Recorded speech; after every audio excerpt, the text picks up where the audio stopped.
C'est vous les terroristes, sionistes, fascistes, c'est vous les terroristes. sionistes, fascistes, c'est vous les terroristes. Y a-t-il une terreur plus que d'arriver à 6 avec des armes et de s'abattre sur un citoyen qui n'a commis aucun crime? Vous avez entendu 38 hématomes et les hématomes qu'il y avait sur son corps, ce n'est pas des petites blessures, non, c'est des coups de barbares, des coups qu'il donnait avec des manivelles, avec des battes de baseball. Et pour finir tout, il y avait le taser. C'est pourquoi il va du salut de notre société, il va du salut du vivre ensemble, il va du salut tout simplement de nos valeurs, de faire toute la lumière sur cette affaire et de demander que le corps de Saïd soit exhumé, qu'il y ait une contre-autopsie pour qu'on définisse exactement les conditions dans lesquelles ce meurtre a été commis.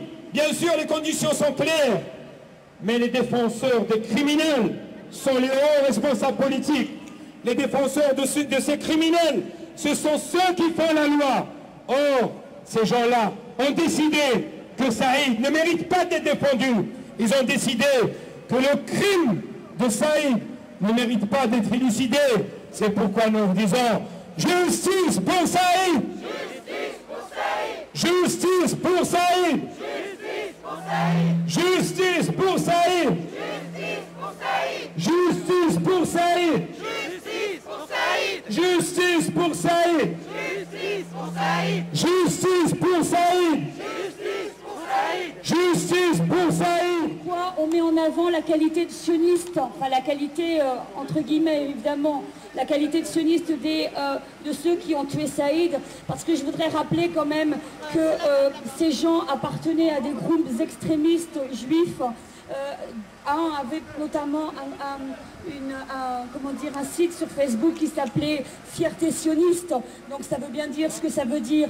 Ça veut dire que ce sont des gens qui s'en sont pris à un homme aussi de façon tout à fait consciente, tout à fait... Ils savaient très bien quelle était l'origine de Saïd. Et je pense que c'est ça qui rajoute à ce drame. C'est que évidemment chaque drame, est aussi malheureux que n'importe quel drame. Mais ce qui rajoute à ce drame et ce qui rajoute vraiment à la douleur de tous ceux qui ont vécu le crime de Saïd, eh bien c'est que c'est un crime qui est basé sur la haine de l'autre, Et toutes les haines sont à dénoncer, parce que les haines, eh bien, sont celles qui sont à l'origine, eh bien, des guerres, de cette déchirure qui a lieu entre les peuples. Et je pense que nous avons un rôle tout à fait important à dire aujourd'hui qu'on ne devrait pas aujourd'hui créer de telles fractures dans la société française. Nous devrions être tous, les uns les autres, extrêmement vigilants à ce qui est en train de se passer. Je le dis de façon très forte, lorsqu'on laisse en France s'installer un discours de haine, lorsqu'on laisse s'installer sur les sites électroniques, sur les sites internet, un discours tout à fait, un discours qu'on a déjà lu dans les années 30, c'est-à-dire un discours qui repose uniquement sur la haine de l'autre, sur l'idée que l'autre n'a pas sa place dans cette société-là. Et là, je dis qu'il est fortement temps de réagir.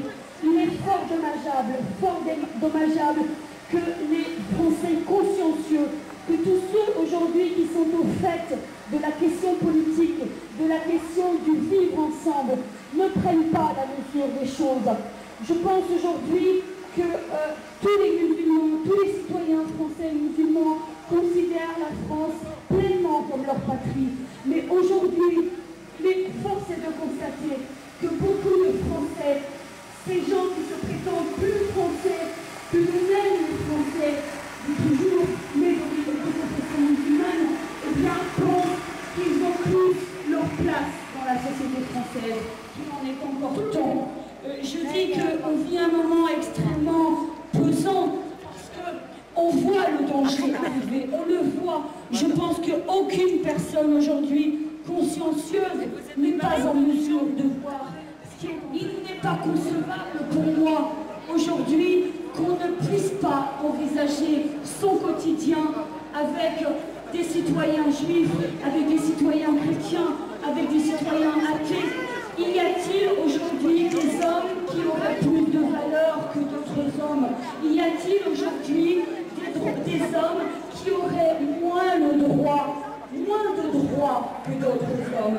Je pose la question parce que on va nous dire aujourd'hui, probablement en nous regardant manifester dans le rue de Dijon, regardez ces gens, pour qui se prennent-ils? Eh bien je dis à mes concitoyens français que je me prends pour une citoyenne française qui fait une lecture d'événements extrêmement graves qui sont en train de se passer en France et qu'à ce titre-là, eh bien je veux interpeller mes concitoyens. Je veux leur dire aujourd'hui que j'ai ma place ici en tant que citoyenne française, que j'ai toute ma place. Je veux rappeler aussi à mes concitoyens que la France est une démocratie. Je le dis et je le rappelle, et cela a tout son sens de le rappeler. Et je rappelle que dans une démocratie, eh bien, si les citoyens ont des devoirs, ils ont des droits. Alors, les droits fondamentaux des citoyens dans la société française, eh bien, c'est le droit à manifester. Le droit à manifester est un droit fondamental inscrit dans la Constitution et il est fort dommage aujourd'hui eh bien, que les citoyens français, par paresse ou par inconscience, n'usent pas de ce droit. Le coup de plomb qui règne depuis des semaines aujourd'hui au sujet de la mort de Saïd Bouarrach soit levé et que chacun eh bien, fasse sien l'honneur de voir le crime de cet homme, comment dire, porté devant les tribunaux avec les qualificatifs qui s'imposent. Merci. C'est vrai que je donne un peu plus de détails pour les personnes qui n'ont pas encore entendu l'histoire. Si on est là aujourd'hui, c'est parce que les hommes politiques n'ont pas fait leur travail, c'est parce que les médias, par contre, ont continué à faire ce qu'ils font, c'est-à-dire à être des caisses de résonance de l'idéologie sioniste. Donc nous sommes là pour vous rappeler juste une histoire d'un Dijonnais, d'un jeune père qui a été assassiné froidement par 6 extrémistes juifs à Bobigny le 30 mars dernier. Pourquoi? C'était un vigile qui devait fermer le magasin. À 7h30, 2 personnes se présentent qui veulent entrer. Or, c'est l'heure de la fermeture. Il leur a dit qu'il était désolé et qu'il ne pouvait pas les laisser passer. Il était insulté dans un premier temps par toutes les insultes qui sont condamnées, bien sûr, et condamnables par la loi. Mais lorsqu'elles ne sortent pas de la bouche d'un être supérieur que sont les sionistes dans notre pays, alors ces gens-là, ils ont appelé en renfort 4 autres extrémistes juifs, membres de la LDJ du Bétard, c'est-à-dire la milice barbare qui sévit sur les rues de Paris. Alors ils sont venus à 6, avec des manivelles, avec des battes de baseball, avec des tasers. Ils ont massacré ce jeune papa. Ils ont massacré 38. Il y avait sur son corps 38 hématomes. Pas des petits, non, des vrais. Alors après avoir tué, ils l'ont balancé dans la Seine. Seulement le crime de monsieur Saïd Bouarrach, c'est que ces tueurs sont des extrémistes juifs. Et les extrémistes juifs dans notre pays ne sont pas sanctionnés, ils sont couverts. C'est pourquoi aucun homme politique ne montait pour dire qu'il dénonçait le crime contre Saïd Bouarrach. Personne, aucun n'a ouvert sa bouche. Vous n'avez entendu parler M. Sarkozy et M. le Premier ministre et toute la meute lorsqu'un jeune juif de 19 ans avait reçu un caillou sur la tête pour dire que celui qui touche un juif, c'est comme s'il a touché à toute la société française.